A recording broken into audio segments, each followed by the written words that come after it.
Bonjour,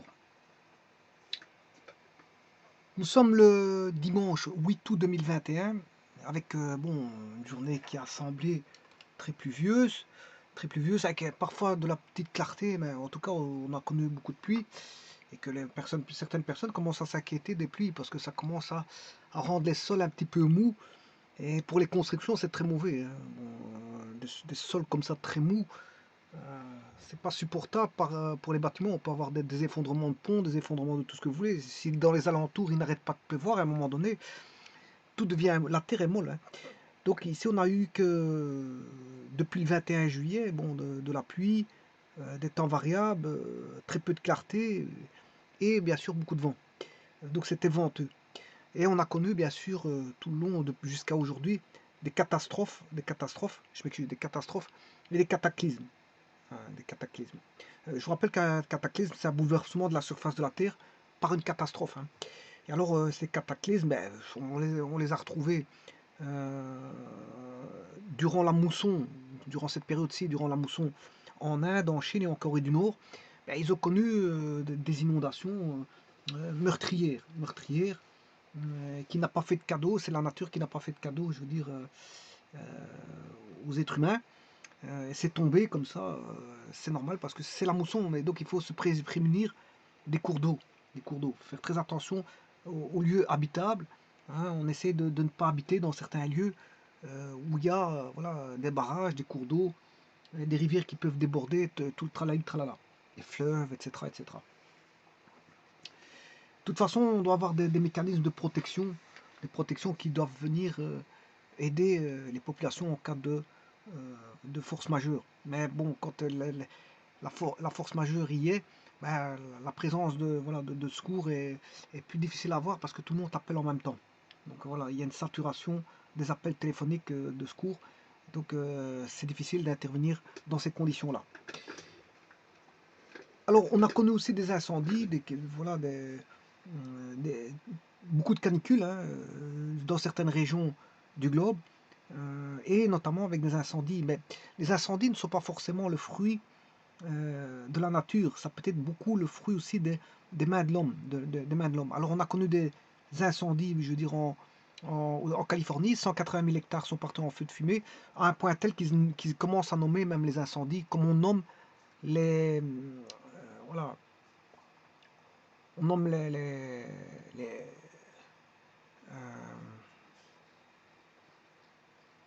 comment est-ce qu'on appelle ça, j'ai oublié le nom, on nomme les cyclones, etc. On les nomme. On nomme les cyclones, mais maintenant, on commence même à appeler les incendies. C'est malheureux à dire, mais c'est comme ça. Mais ça crée des ravages, hein, parce que bon, les ravages, ça fait en sorte que, bon, d'abord, c'est la nature qui perd des plumes, ça c'est de un, et c'est la faune et la flore. Et la flore et la faune, les animaux, tous les animaux qui s'enfuient durant cette catastrophe qui a lieu. Donc c'est la nature qui part en fumée. Et il y a eu ça en Californie, 180 000 hectares.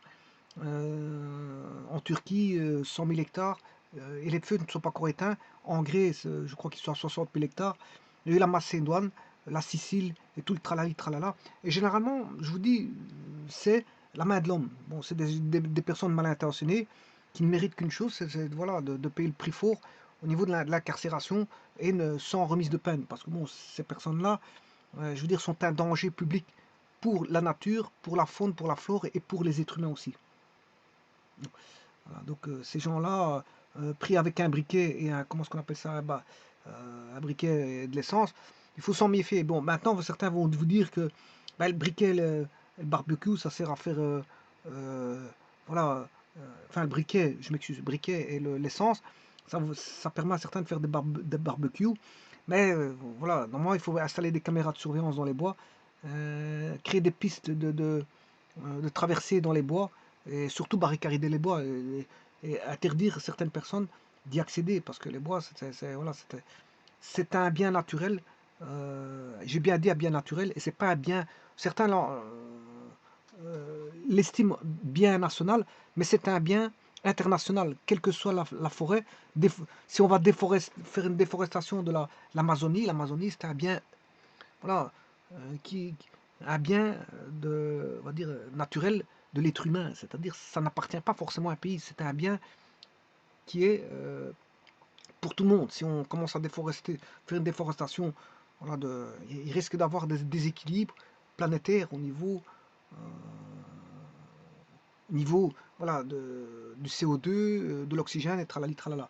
Donc c'est pour ça que qu'est-ce qui se passe?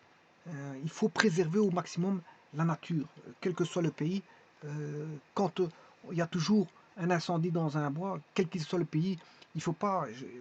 Il est interdit, je veux dire, d'être. Voilà, on ne peut que se. Voilà, rester. Rester solidaire avec ceux qui ont subi cet affre de la nature, surtout que cette nature nous appartient à tous. Elle n'appartient pas à un pays forcément, bien qu'elle soit dans un territoire, oui, national, oui, régi par des lois nationales, oui, appartenant à une contrée, oui, mais c'est un bien de la nature. Et donc c'est un bien à tous, à tous ceux qui habitent la Terre. Alors la Terre, il n'y en a pas 50 000, hein. Bon, dans l'univers, on ne connaît pas encore un environnement qui contient encore des bois, des fleuves et des forêts et tout ce qui s'ensuit. Bon, on n'a pas encore trouvé ça. Et je vous rappelle que la Terre, elle est petite, hein, parce que bon, elle est pas on n'a pas une Terre avec beaucoup de forêts telle que on aurait par exemple une grosse planète comme Jupiter. C'est pas le cas. La Terre est très petite. Et donc le peu de faune et flore qu'on trouve dans une planète, ben, la planète est petite, elle n'est pas si grande que ça. Si on avait une grande taille de planètes telles que Jupiter, bon, on pourrait se dire, bon, on a perdu des feux de forêt, enfin, on a perdu des forêts par des incendies, il en reste encore beaucoup, mais ici, bon, la Terre, c'est pas comme ça. Là. Voilà. Alors, on connaît de plus en plus de catastrophes et de cataclysmes qui viennent perturber, je veux dire, qui viennent perturber, je veux dire,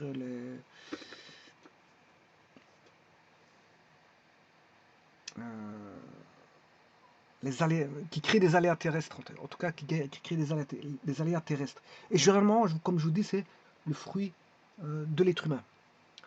Alors, ceci étant dit, je vais maintenant passer à un problème, mais je vais faire que le premier énoncé. Le premier énoncé. Alors, qu'est-ce qu'on demande, on demande de cocher, bien sûr, c'est cocher. L'énoncé, c'est cocher la case. Hein. Alors, je vais le marquer ici. Il n'y a plus tellement de place pour l'écrire. Je peux l'écrire ici.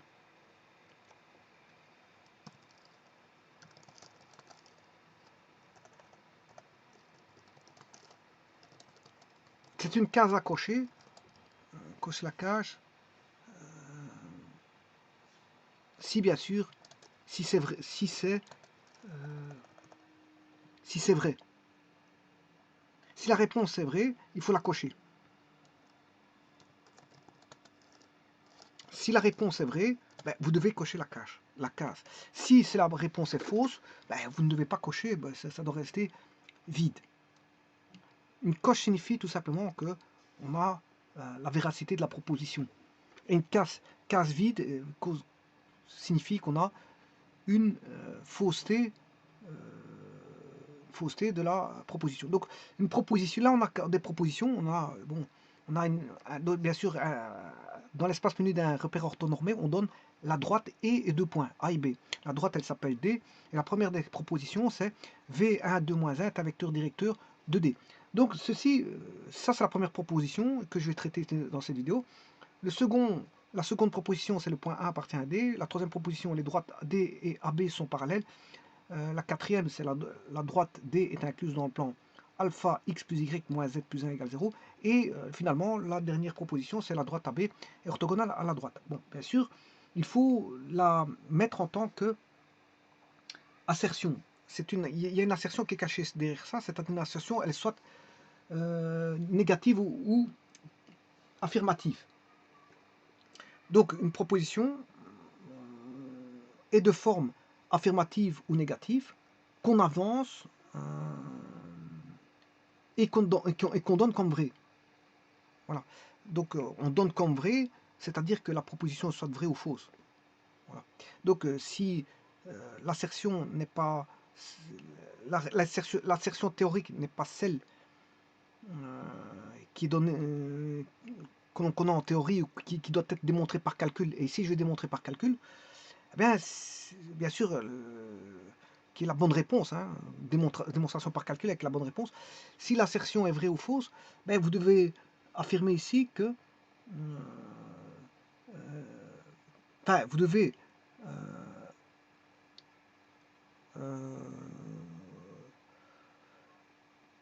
donner comme vrai l'affirmation qui est soit négative ou affirmative. Vous devez donner comme vrai. Alors si vous vous trompez, ben, vous êtes trompé. Alors l'assertion, c'est aussi une opération qui consiste à poser la vérité d'une proposition. Mais encore faut-il ne pas se tromper sur la vérité. C'est pas de se dire que c'est vrai ou faux. Alors vous dites que c'est vrai alors que c'était faux. C'était faux parce qu'en théorie c'est faux, ou par calcul vous démontrez que c'est faux. Voilà, et que vous avez dit que c'est vrai, ben, vous êtes dans l'erreur. Autre forme, si vous êtes dans l'erreur, ben, si la proposition est vraie et que vous dites que, bon, de par vous-même, elle est fausse, ben, vous avez posé un mauvais jalon de vérité. Vous avez posé comme vrai, vous avez donné, vous êtes avancé et donné comme vrai quelque chose qui n'est pas, qui va à l'encontre de votre vérité, parce que votre vérité n'est pas la bonne. Alors pour avoir la bonne vérité, bien, il faut démontrer ici, hein, par calcul, faire des démonstrations par calcul. Alors je vais entamer le premier, je vais faire la première assertion et l'établir bien sûr comme vérité. Hein. Bon, je vais tout démontrer pour vous montrer l'assertion, soit si l'assertion est vraie ou si l'assertion est fausse. Donc qui est une proposition ici. Alors on a V1, 2, moins 1 est un vecteur directeur de D. Bon, la première des choses, on me donne deux droites qui est vue comme l'intersection de deux plans.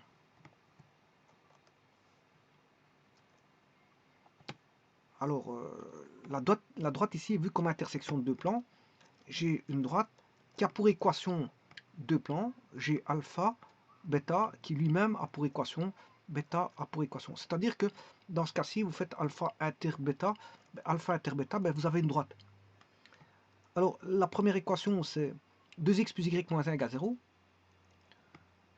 2x plus 1y plus 0z moins 1 égale 0. Et la seconde, y moins 2z plus 3,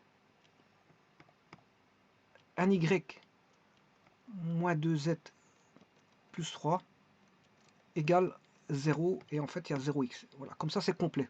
J'ai tout mis complet. Alors, là, on peut apercevoir que il y a 0z. Ça veut dire que c'est parallèle à l'axe OZ. Et là, on a 0x, ça veut dire que c'est indépendant de z. Hein. Si les valeurs sont indépendantes, vous tapez n'importe quoi comme z, ben 0 fois n'importe quoi, ça fera toujours 0. Donc c'est indépendant de z, alors que là, c'est indépendant de x. Ça veut dire qu'ici, c'est parallèle à l'axe OX. Donc il y a un plan qui est parallèle à l'axe OZ et un plan qui est parallèle à l'axe OX. Et les deux plans se réunissent pour donner une intersection qui est une droite. L'intersection des deux plans est une droite D. Alors il donne comme vecteur directeur 1, 2, moins 1.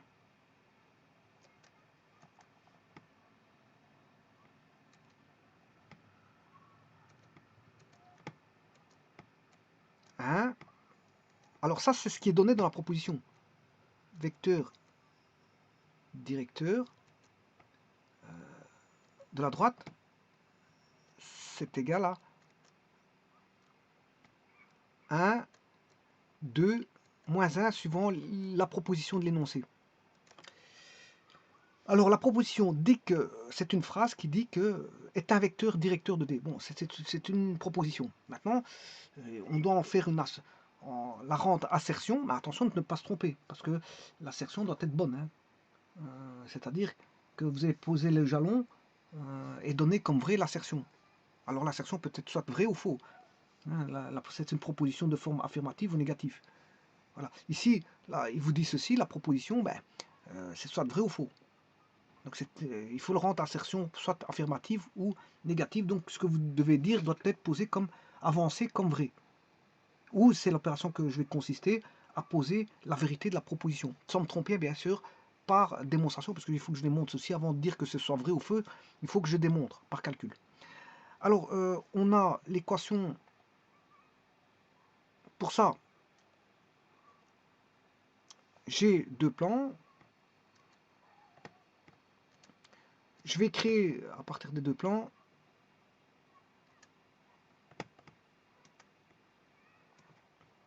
voici,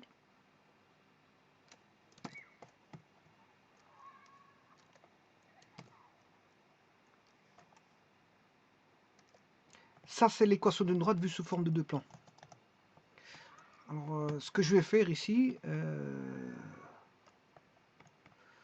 je vais le mettre sous forme paramétrique. Alors, pour la mettre sous forme paramétrique, ça c'est simple. Vous posez tout simplement par exemple x, y ou z égale lambda. Ben ici, je posais y égale lambda. Si je pose dans celui-ci y égale lambda, je vais me retrouver avec 2x plus une fois y, mais y c'est lambda, donc c'est une fois lambda, moins 1 égale 0. Ce qui veut dire que je vais tirer x égale 2x égale moins 1 lambda plus 1, ou en d'autres termes, x égale moins 1 demi lambda plus 1 demi. Ça c'est simple. Donc je vais déjà écrire le x. Le x égale moins 1 demi lambda plus 1 demi. Bon, les y j'ai posé lambda, 1 lambda. Et maintenant je vais rechercher le z. Le z, je vais le faire avec la deuxième équation du plan.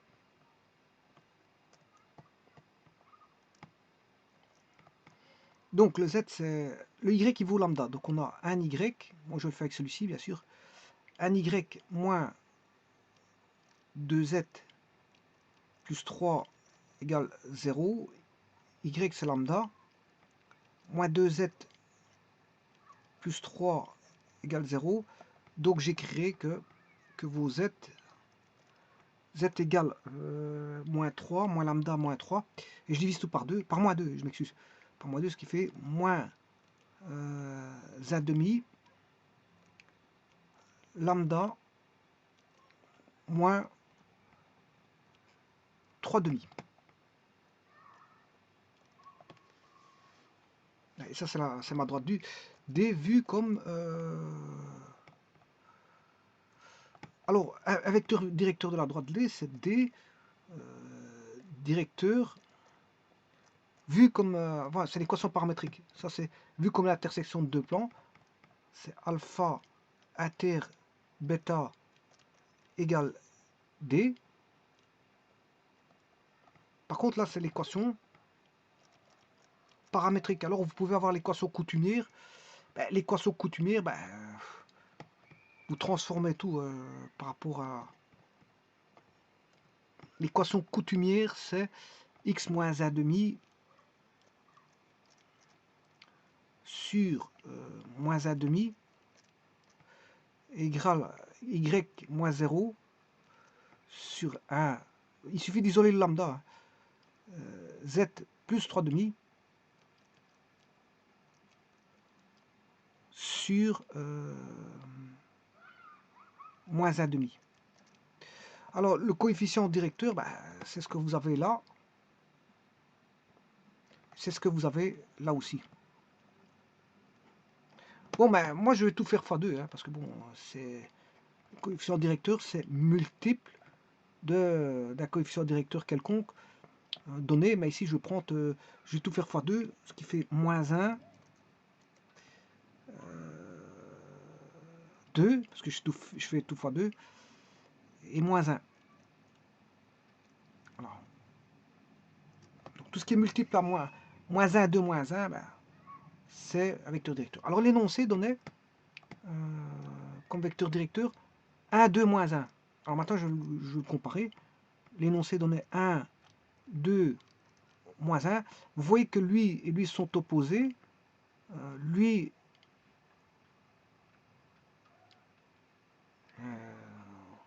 moins 1 2, moins 1, 1, 2, moins 1. Il y en a deux qui sont équivalents ici. Mais le troisième n'est pas bon. Il y en a deux qui sont bons. Il aurait fallu avoir moins 1 ici pour que ce soit bon. Donc il y en a un qui n'est pas bon. Voilà, donc le coefficient directeur c'est moins 1, 2, moins 1. Alors maintenant je vais le faire sur GeoGebra. Alors pour ça, je vais chercher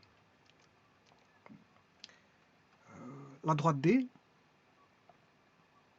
2x plus y moins 1 c'est le plan.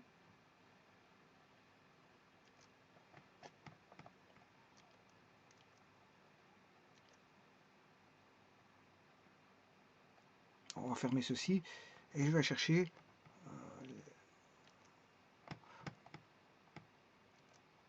graphique 3D. Alors je vais écrire mon premier plan. Alors le premier plan c'est 2x plus y moins 1 égale 0. Le deuxième plan, y moins 2z plus 3 égale 0. Voilà, je retiens ceci et j'écris mes deux plans.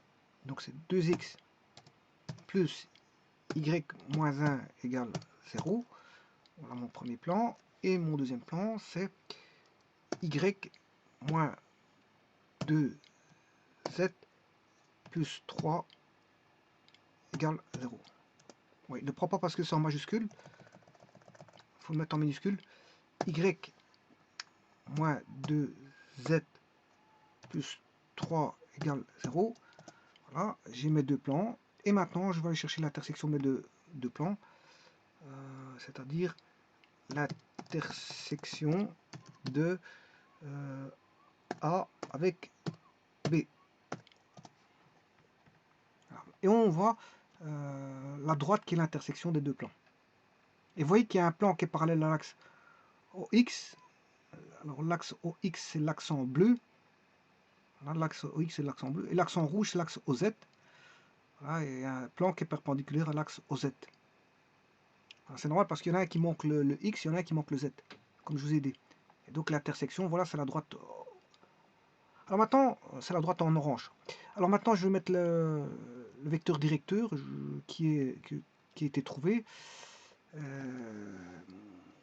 Moins 1, 2, moins 1. Oui, avant que j'oublie quoi que ce soit, ici c'est faux. Hein. La réponse c'est faux. Donc si c'est faux, ben, je coche pas. Je ne coche pas parce que cocher uniquement c'est vrai. Donc c'est faux. Voilà, donc je n'ai pas à cocher la réponse. Mais je suis en train de la démontrer, enfin de la montrer via GeoGebra. Alors là je vais mettre le vecteur directeur qui est moins 1, 2, moins 1. Alors je vais faire un vecteur lié à l'origine. Alors pour ça je vais chercher justement l'origine. Alors les coordonnées c'est en horizontal. Il va mettre une parenthèse en écrivant en horizontal et les composantes sont en vertical. Il va l'écrire en vertical. Donc 0, 0, 0, c'est une coordonnée d'un point. Qui est l'origine, je recommence parce qu'il ne l'a pas pris. O égale 0,0,0. Je sais pas pourquoi il ne prend pas l'origine.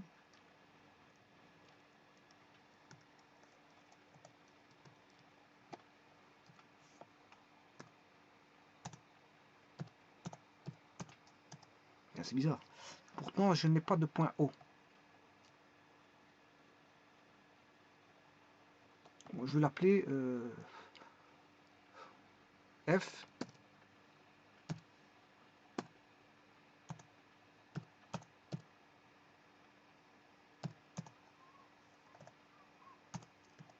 Voilà.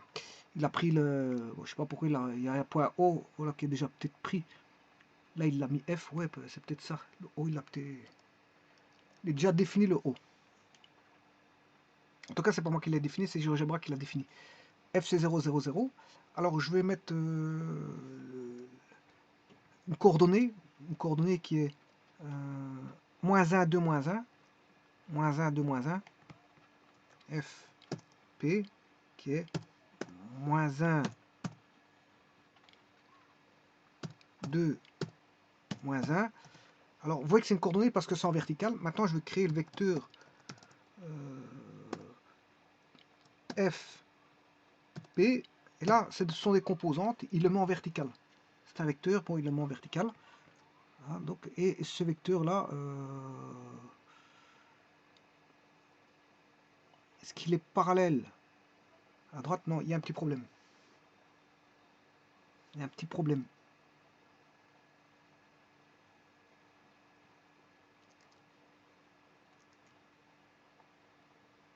Là, il n'est pas parallèle. Hein, de tout. Il y a une petite erreur dans les calculs que je vais vérifier tout de suite. J'ai fait une petite erreur quelque part. Donc, lambda vaut 1. 2x plus lambda, donc on aura 2x moins lambda plus 1. Ah ouais. Ouais, c'est déjà, ça commence déjà au niveau du x. C'est ici l'erreur. L'erreur est là parce que c'est 2x égale moins y plus 1. Donc, y vaut lambda, donc c'est moins lambda plus 1. Ouais, ben, si je l'ai mis de toute façon, ouais, donc c'est bon, c'est moins lambda. Si je l'ai mis, alors le lambda, il valait 1, donc c'est bon. C'est peut-être le z alors. Z...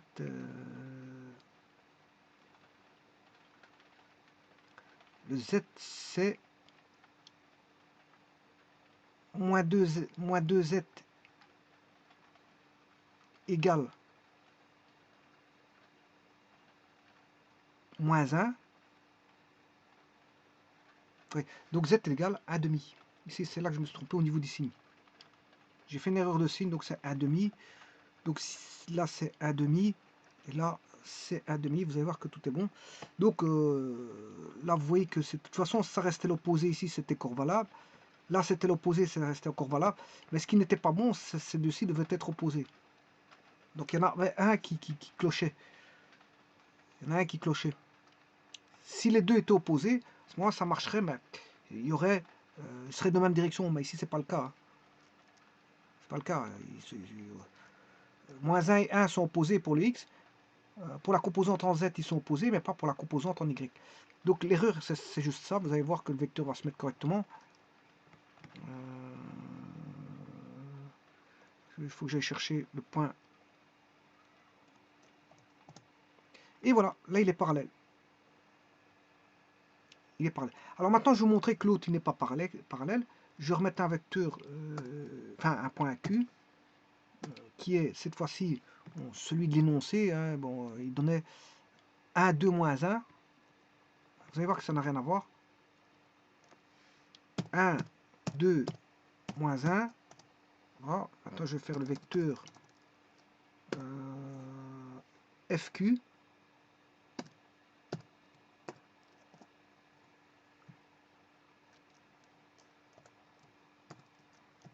Voilà, et celui-ci, vous voyez qu'il n'a rien à voir. Hein. Rien du tout, il n'est pas dans la même direction que... Il n'est pas dans la même direction, donc vous voyez que c'est faux.